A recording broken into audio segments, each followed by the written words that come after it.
বাচ্চারা হুটহাট করে প্রায় সময় কেক খেতে চায়, তাও আবার বার্থডে কেক। বাসায় তো সবসময় ক্রিম বিটার থাকে না। আজকে কোনো প্রকার ক্রিম ছাড়া, বিটার ছাড়া, এমনকি ওভেন ছাড়া চুলায় এমন সফট দারুণ একটি কেক তৈরি করে দেখাবো, যেটা কম খরচে বানিয়ে দিতে পারে। তুমি একটি মিক্সিং বলে এখানে আমি 3টা ডিম নিয়ে নিচ্ছি। ডিমগুলো অবশ্যই রুম টেম্পারেচারে থাকতে হবে। ডিমের কুসুমগুলোকে আলাদা করে নিচ্ছি। একটি হ্যান্ড উইক্সের সাহায্যে ডিমের এই সাদা অংশটাকে আমি ভালো করে বিট করে নিব। আর এই কাজটা কিন্তু একটু সময় নিয়ে ধৈর্য ধরে করতে হবে। ভালো করে এটাকে ফোম করে নিতে হবে। এখানে আমি 1 কাপের থেকে কিছুটা কম, মানে 1.25 কাপ চিনি দিয়ে দিচ্ছি। চিনির পরিমাণটা অবশ্যই আপনাদের স্বাদ অনুযায়ী কম বেশি করে দিতে পারেন। অল্প অল্প করে চিনি দিয়ে আমি হ্যান্ড উইক্স দিয়ে ভালো করে এখানে মিশিয়ে নিব। চিনির কোনো প্রকার দলা যাতে না থাকে সেটা কিন্তু খেয়াল রাখতে হবে। বেশ কিছুক্ষণ বিট করে নেওয়ার পর ঠিক এরকম ফোমি হয়ে যাবে। এরপর এখানে আমি একটা একটা করে ডিমের কুসুম অ্যাড করে দিব। এখন আমরা শুকনো উপকরণগুলো দিয়ে দিব। একটি চালনিতে ময়দা নিয়ে নিচ্ছি 1/2 কাপ আর 2 টেবিল চামচ। কোকো পাউডার নিয়ে নিচ্ছি 2 টেবিল চামচ। 1 চা চামচ নিয়ে নিচ্ছি বেকিং পাউডার। শুকনো উপকরণগুলোকে ভালো করে এখানে চেলে নিচ্ছি। ডিমের মিক্সারের সাথে শুকনো উপকরণটাকে আলতো হাতে একটু ভালো করে মিশিয়ে নিতে হবে। ডিমের ফোমের ভিতরে যে বাতাসটা ক্রিয়েট হয়েছে সেটা যাতে নষ্ট না হয়ে যায়, ওইভাবে কিন্তু এটা মিক্স করতে হবে। 6 ইঞ্চি পরিমাণে স্কোয়ার শেপের একটি মোল্ড নিয়ে ভালো করে এখানে তেল ব্রাশ করে আমি বাটার পেপার বিছিয়ে দিয়েছি। কেকের মিক্সারটাকে এখানে দিয়ে দিব। কয়েকবার এখানে ট্যাপ করে নেব, এতে করে ভিতরে কোনো এয়ার বাবলস থাকলে তবে সেটা বের হয়ে যাবে। কেকটাকে বেক করার জন্য বড় একটি স্টিলের হাঁড়িতে আমি কাগজ আর স্টিলের স্ট্যান্ড বসিয়ে দিয়েছি। এখন এটাকে আমি 10 মিনিটের জন্য প্রিহিট করে নিব। 10 মিনিট পর আমি ঢাকনাটাকে খুলে কেকের মোল্ডটাকে বসিয়ে দিচ্ছি।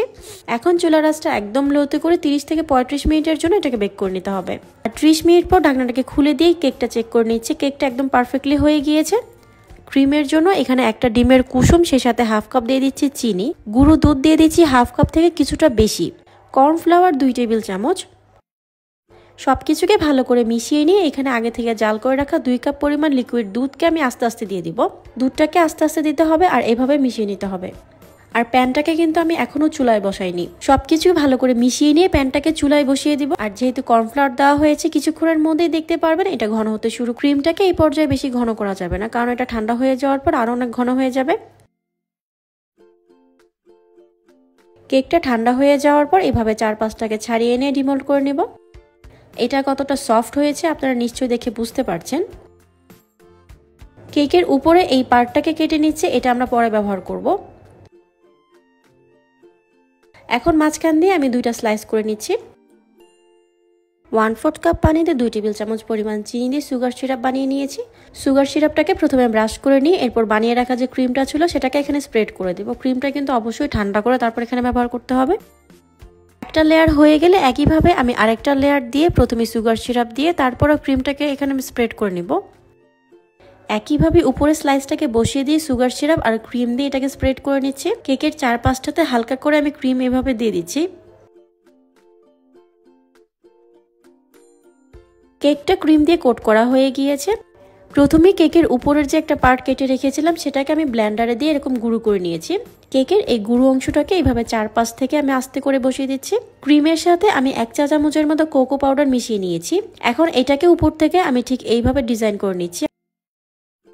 ডিজাইনটা আপনাদের পছন্দ মতো আপনারা করে নিতে পারেন। একটি টুথপিক দিয়ে ঠিক এইভাবে ডিজাইনটা করে নিই। কেকটাকে এখন আমি সাথে সাথে কেটে দেখাচ্ছি। আপনারা নিশ্চয়ই দেখে বুঝতে পারছেন এটা কতটা পারফেক্ট হয়েছে। এই কেকের ক্রিমটা কিন্তু অনেক বেশি মজার হয়ে থাকে। এইভাবে আপনারা জাস্ট একবার বানিয়ে দেখবেন। কেকটা বানাতে খরচও কিন্তু কম লাগে আর বাচ্চারা এটা খেয়ে কিন্তু অনেক বেশি খুশি হয়ে যাবে।